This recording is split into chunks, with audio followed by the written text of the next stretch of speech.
PUSS पुस पुसको अर्थ हुन्छ धकेल्नु, धक्का दिनु।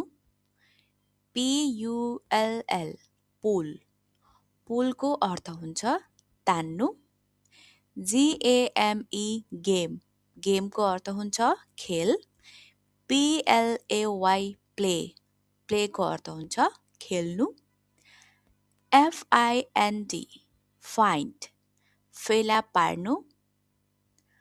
GIVE गिभ दिनु। TAKE टेक लिनु वा लैजानु। BRING ब्रिङ ल्याउनु।